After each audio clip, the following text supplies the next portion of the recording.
Yep, here we are. Oops. Yeah.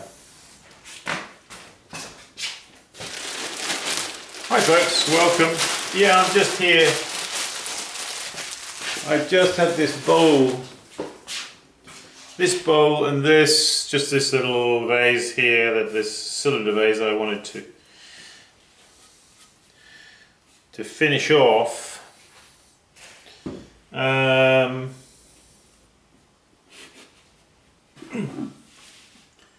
a question, still a little bit, I actually threw this one quite thin, and so it's always a good idea before you trim, just get a feel of the thickness, especially down here where you're going to be trimming it. So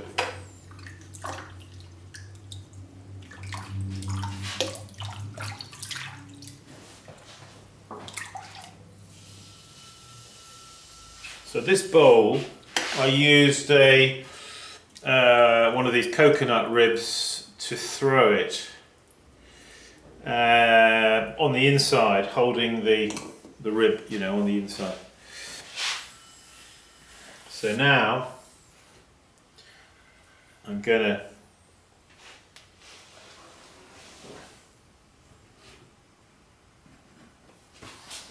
put him down there. How are we doing? Are we in the picture? Are we in the picture? There we go. Okay, so yeah, we're going to center him up.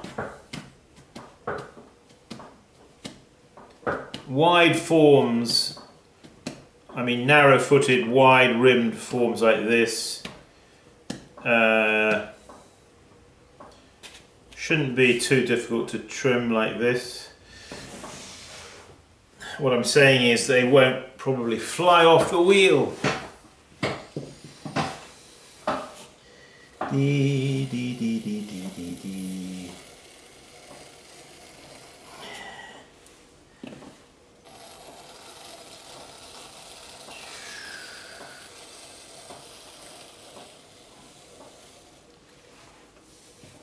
I want a reasonably slow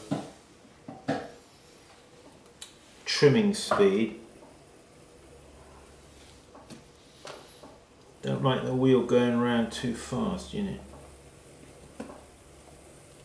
Now this is it's reasonably soft because I can just take it and form it into easily into a lump, you see.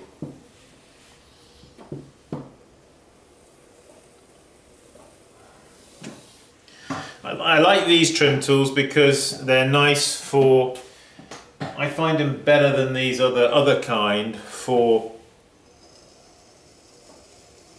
although that one's trimming okay as well at the moment. But if it's really soft, or softer even than this, I find the ones with the angle ground there on the front, I do like them.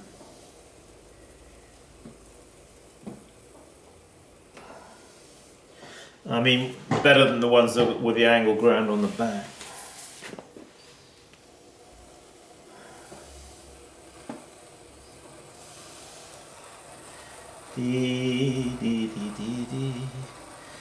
So yeah, just looking for the shape here a bit. Yeah. I've actually moved my wheel around so my lighting is a little bit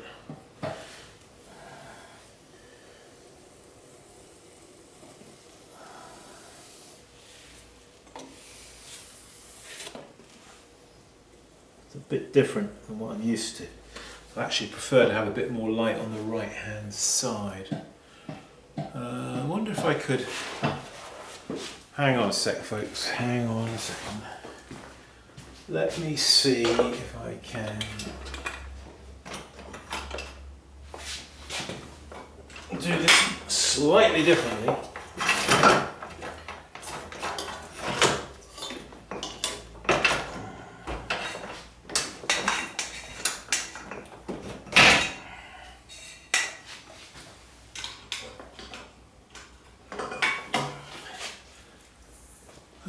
me see if we can. There's another place I could put a light up there.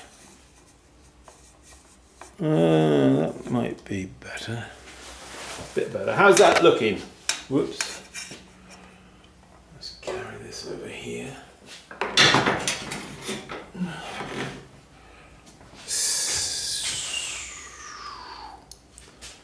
I think that, yeah, I've got a bit better. It's important, isn't it, to have the light where you need it. Especially if you're making videos.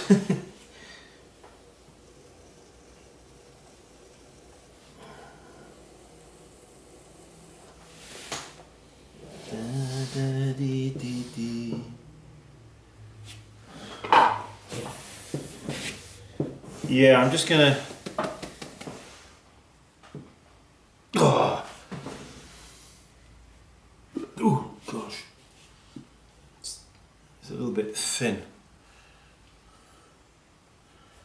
Yeah, you see, I'm getting him off the wheel. You see how he's gone out of shape? That's just because he was stuck. So you don't need any new fangled tool to hold the pot down, or bits of clay. He'll stick. Yeah, I'm just feeling it here. I just need a little bit more off there, maybe. Yeah, when I threw this using that coconut rib, I was kind of surprised how thin I was able to throw it, actually. I think I'm gonna try and do a bit more throwing, you know, bowls, and using the rib, you know, on the inside to, because I can see that I've pulled this out quite nice and thin. I mean, it's not that you need to make it. You don't really want to make it any thinner than this, to be honest.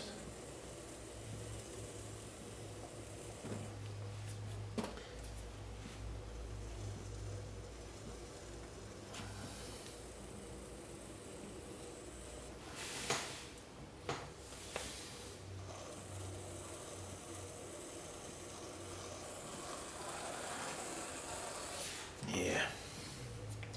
Let's bring that camera in for a little detail on the top there as I open out the foot ring. It's nice to see a bit of that, isn't it? Come on.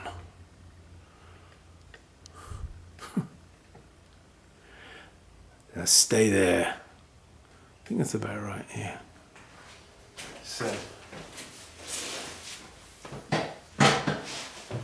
So I've got a little angle here, you see, going on here on the.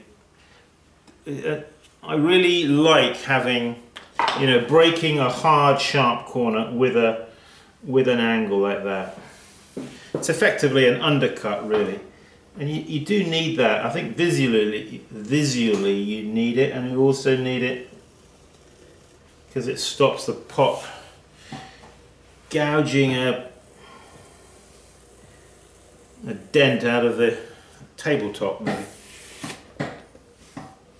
Yeah, so now I'm going to just carve this foot ring here. So I'm going to make a bit of a line there, you see, to start with, like that. So I define the size of the thickness of the foot ring, you see.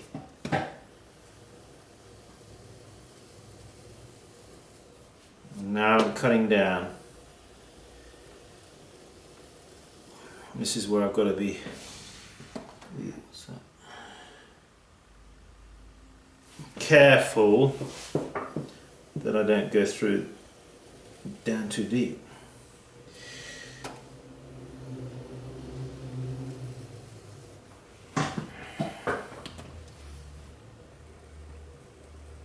Always a good idea, just go a bit slow, don't cut down too.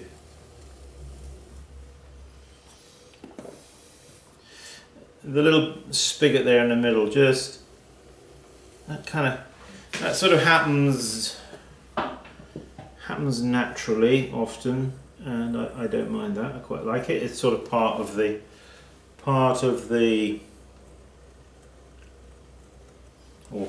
feature of my feet. My bowls are like that. I like it like that. Let's just bring the camera in here a bit closer. Just bring it off the tripod a sec here. Bring it in.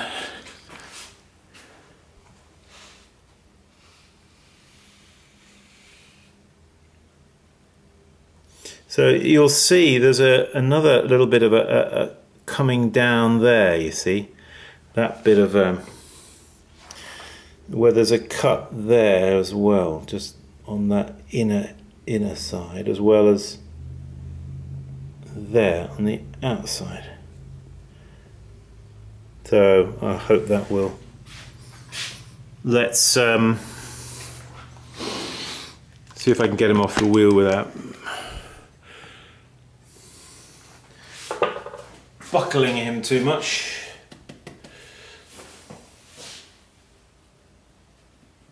Ooh. Because it's a little soft, it's kind of sticky on the... Let me just clean that. Clean the wheel head. Okay. You really have to put the pot, you know, back on the wheel head the right way up if it's a bowl, I mean, and just re-center him up like that, and then push him down, not right in the very middle because you don't want to push them up the bottom, so where the foot ring is, push him down, and you see how he's running a little bit. He's running a little wonky, but not too bad. What I want to do is actually just straighten him out a little bit. I'm not going to be excessively worried about it. I quite like bowls that have got a little bit of wobble in them.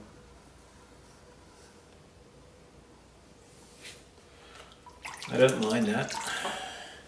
Got to remember, you know, we're not making... And I should know, I mean, I was a metal turner, you know, I was a machinist. And everything you make on a lathe, of course, is dead round, isn't it? See what I did there? I went and put him out of shape again.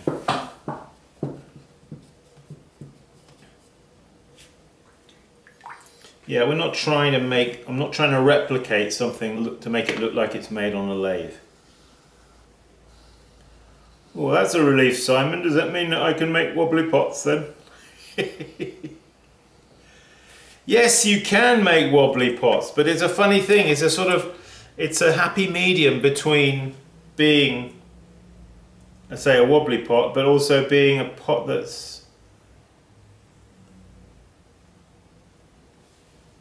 I don't know. I don't know the answer to that question. All I know is what I like. So, yeah. Let's take the camera off there one more time, just have a look at that. I want you to see the inside of the bowl. You see the bowl, it comes down to a nice, an uninterrupted curve. That's what you want to look for, an uninterrupted curve, the inside of your bowls.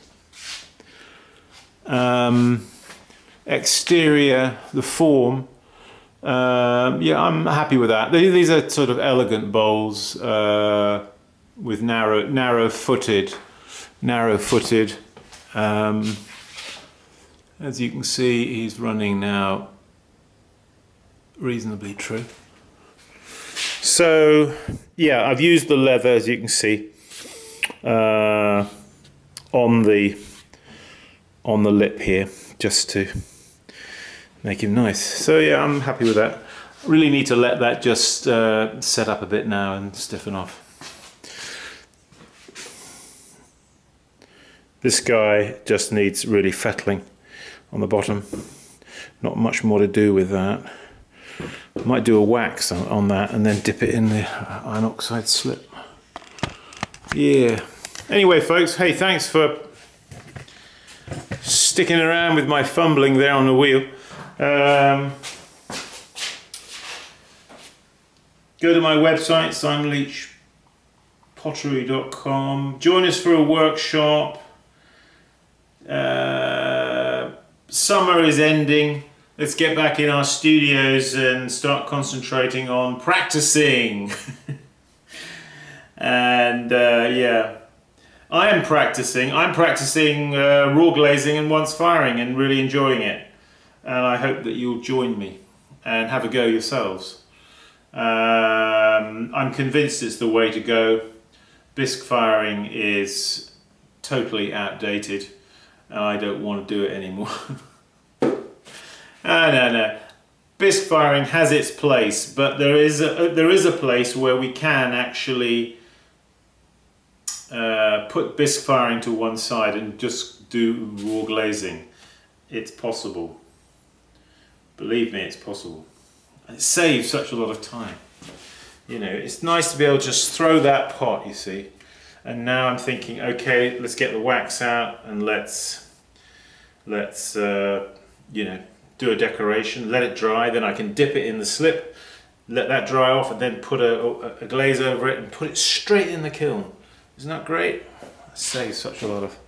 I mean, who really in their right mind really likes the hassle of packing bisque kilns and unpacking them? You know, I find it rather... Okay, folks, well, thanks a lot. As always, keep practicing, and I will see you soon. Bye-bye.